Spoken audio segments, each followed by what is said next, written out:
Hello, this is Romanian, and I'm going to talk a bit about new gear in the 7.0 Legacy of the Sith expansion in Swtor.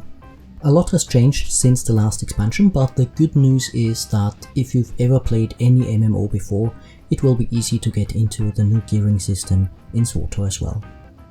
So let's have a look at the vendors. They are in the same room where you used to get your gear in the last expansion, but there are 4 vendors here now. Let's start on the left. That's a Conquest gear vendor, and you can get green item rating 320 gear from this one. Sounds great, but the stats are crap, so don't even bother talking to this vendor.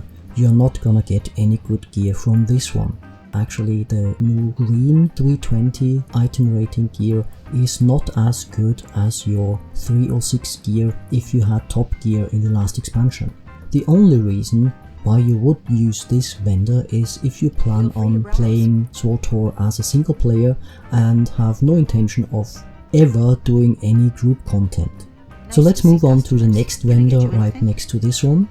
That's a Conquest gear upgrade vendor, and that's how gearing is gonna work for us. We can get upgrades for the gear that we already have. So if you've already purchased gear from the Conquest gear vendor, then you can get an upgrade at this vendor here. And of course, an upgrade costs something. I'll go into that in a moment too. In any case, unless you plan on playing Swtor as a single player, these 2 vendors are basically useless. The interesting vendors are on the other side.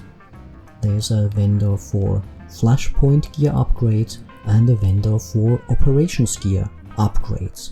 What they do is already in the name. If you haven't done any group content yet, they are not gonna talk to you. You already have to have gear from Flashpoints or Operations. So once you've done a Flashpoint, no matter which difficulty, you can go to this vendor and get an upgrade for the gear that you already have. I could upgrade, for example, my blue item level 320 belt for this belt, also blue, but item level 322. Now that would be an upgrade for what I already have. The same goes for the boots, bracers, and so on and so forth. So to get an upgrade, you need the gear piece itself, several medals of commendation, a ton of the Curian isotope stabilizers, and 25 aquatic resource matrix. You get the medals of commendation for doing conquest stuff. You get the isotope stabilizers for doing Flashpoint weeklies, and the aquatic resource matrices you get for doing heroic missions, uprisings, world bosses, and PvP. And here's the most interesting vendor for PvEers, the Operation Gear upgrade vendor. We only did a quick Toboros courtyard so far, so I only have this one piece of really crappy green gear, but this one I could already upgrade. If you haven't done any ops yet, this vendor won't talk to you. Now if we compare the item that I have equipped and the item I could get here, as you can see, getting this crappy green operation upgrade would give me worse stats than what my blue Flashpoint gear has. Alright, I already put a cheap augment into the blue, but if we look at the augment stats, even without the augment, my blue Flashpoint gear is better than the so-called upgraded green operations gear. So wherever you get your gear from, don't look at the item level, look at the stats and pick the stats you need. So make sure you always check the stats and not the item level anymore. Feel free to browse. Over here is another vendor, an implant researcher. Once you've reached level 80, he will offer you a quest, Technological Advancements, and you will have to charge the Neurokey quest item he gives you by doing flashpoints and other things. The quest lists in detail how many points you get for doing what. Once you have collected 100 points, you get a powerful legendary implant. Going into the next room, there's a vendor for tacticals now. The tacticals haven't changed, you can still use your old ones, with the exception of a few that were removed from the game. If you want a tactical, you can just buy it from this vendor here.